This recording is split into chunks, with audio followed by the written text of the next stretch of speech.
Live from the Elite Ringside Network studios, it's the Elite Ringside Network NXT Takeover Orlando WrestleMania prediction special, and here are your hosts, Nate the Effin' Great and Spencer Hart. Give me the green light, cause I'm ready to go. Give me the green light. I got the green light, mommy, and you know what that means. That we can do anything that you dream. I wanna make you ooh, hear you scream, and I practice what I preach, if you know what I mean. Give me what I asked for, I got a passport. Mr. International, I hit the airport. If you knew the kind of work that I transport, that Rihanna do me dirt to the crash course. Red light, green light. What you waiting for? Give me the green light. 2 days away from WrestleMania. Hello, everybody. It's Spencer Hart, Nate the Effin' Great, here on Spreaker.com, iTunes, Player.fm, PodDirectory.com, Stitcher.com, Player.fm. We're also on Google Play. We are on Castbox.fm, and right now on Facebook Live on Spencer Hart and the Elite Ringside Network. So, again, I'm Spencer Hart, Nate the Effin' Great. So we just got two people that joined us for Facebook Live. Hi, guys. Michael Burton, Big Mikey from WPW. Hey. And our good friend AJ Jensen. Hi, AJ. Yeah.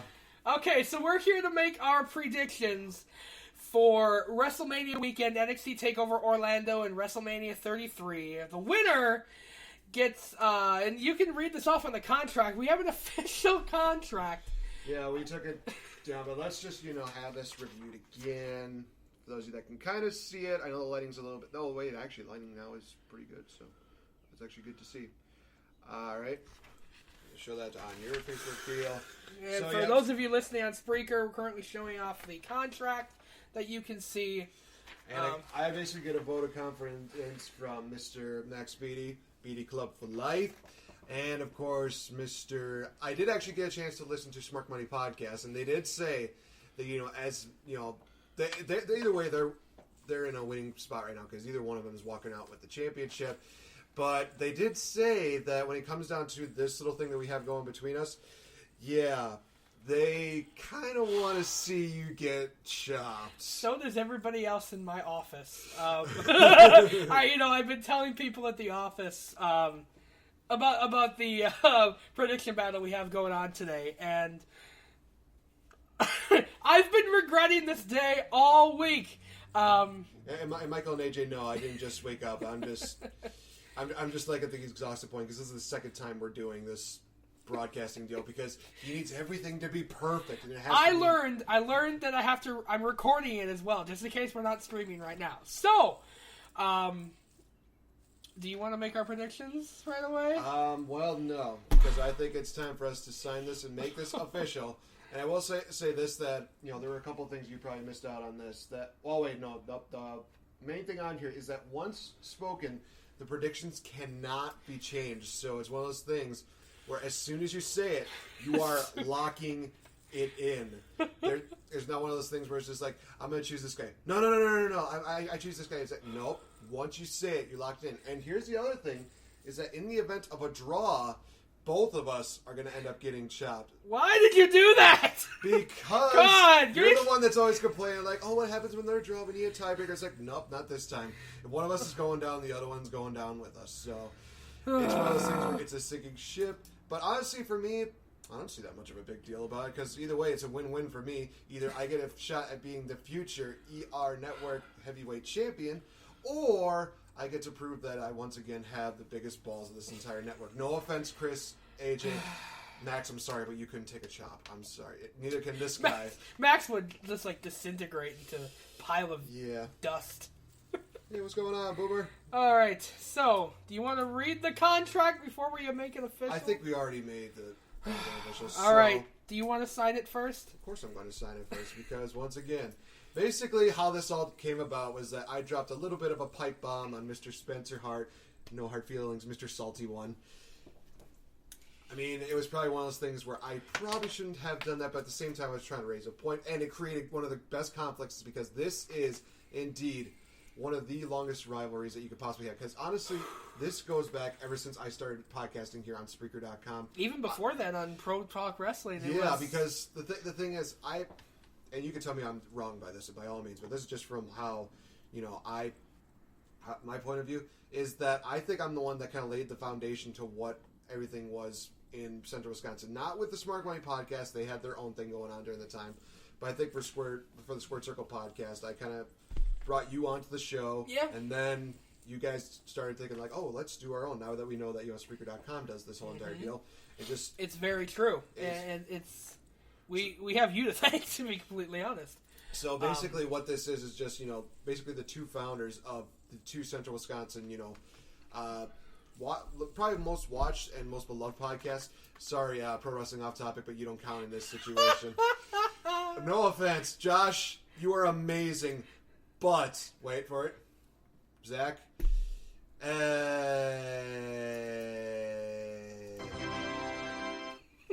That was not exactly the sound effect I was going for, but I was honestly hoping for the. Oh, no, I deleted that. I needed space for that sounder. So, all right, let's get this fucking thing signed so I can live my life. Yeah. And AJ just said best. Stop sucking each other's dicks and pick. LOL. So, sign the contract. My initials are put. Here you are. And for those of you that don't know, that I actually did make my predictions earlier on Wednesday when I had my prediction battle with SoCal Val. So, well, hold on. Oh my god! Fuck. There you have it, ladies and gentlemen. It is official. For those of you that need to, you need to show it on your thing too, so that way people know. There's no backing out of it now. Both of our initials are made. We are good. So, let us start. Wait, do you have an... I do. All right. The following predictions are scheduled for NXT TakeOver Orlando and WrestleMania 33. The winner receives a future Elite Ringside Network Heavyweight Championship match, and the loser goes to Chop City. What are we doing with our lives? The funny thing is that it just sounded like 10 times cooler when Mike Matters does it. Mike, if you're listening to this show, thank you so much for that. And honestly, please do more of these sound bits because that was just amazing. That's the first time I've listened to it in a long time. The thing is now, there's a part of me that wants to go to Chop City just because of that sound bit right there. But we're not gonna waste too much time. Let's get this over with. Yeah, I'm gonna get my predictions ready to go. And for those of you that don't know, also AJ and Chris, go check out their podcast, Smart Money Podcast, because they made their predictions too, which were honestly, you guys, I'm not gonna lie, I'm disappointed because it really is down to just one match to determine who's gonna win. And in the results of a tie, they do have a tiebreaker, which will involve the Universal Championship. But yeah, all right. So I actually do have my predictions with SoCal Val here, and I can basically pull up to there. So let's start off with NXT TakeOver Orlando. And the first matchup on the card is Andrade Cien Almas versus Aleister Black, the new debuting superstar, also known as Tommy N, for those of you that are indie guys and smart markouts, whatever you want to call each other. I chose Aleister Black. It's just one of those things where it's like another... Yeah, AJ, I don't care if the belt is on the line. It's for one prediction, basically, so... No offense, but we're probably going to have a little more variety than you. So I just think that with the new guy, they've done this before. And again, the last time a debuting superstar took on another debuting guy, it was Bobby Roode. So I just think that the curse of Andrade Cien Almas is going to continue on to NXT TakeOver.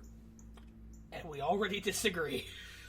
You think it's? I disagree. I really think they're going to give the win to Andrade Cien Almas. Yeah, it's weird because this is one of those cases where he's making his NXT debut at TakeOver.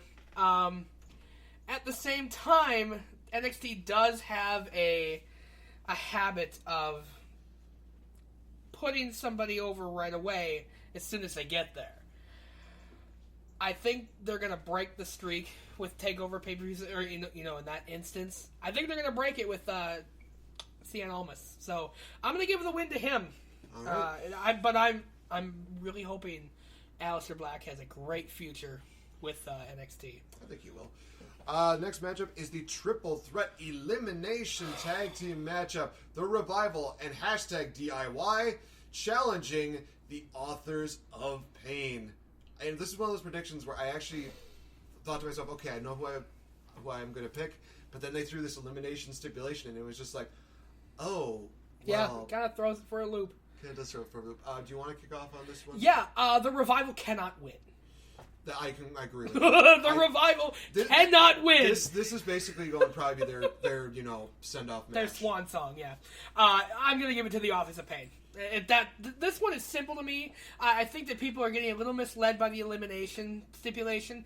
I think that DIY will eliminate the Revival first, and then we'll have DIY versus the Office of Pain, where they'll pick up the win. That one's, I don't want to say it's a no-brainer, but it needs to happen.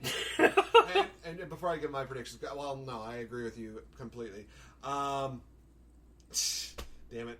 AJ, I'm not criticizing you guys. I'm just saying I thought that there'd be a little bit more to the title matchup. Again, not criticizing you guys. He's just saying, we always pick the same thing, basically, and, it's just titles on the line, bro. And he says he's not going to change my pick because he picked them. I'm not trying to give you guys a hard time about that. I'm just saying. Michael in the comments, he says, I changed my pick right before the 3 count. I'm like, you son of a bitch. That's a smart strategy, but unfortunately that's not an option here. I just think Authors of Pain, they're going to somehow continue to be dominant, and somehow they are really high in favor. Some people are actually saying that they might debut on the Raw after WrestleMania. God, heaven, no. They are still way too green to even be considered for the main roster. I mean, I made the joke about having, 3-minute warning versus Authors of Pain as a dream matchup.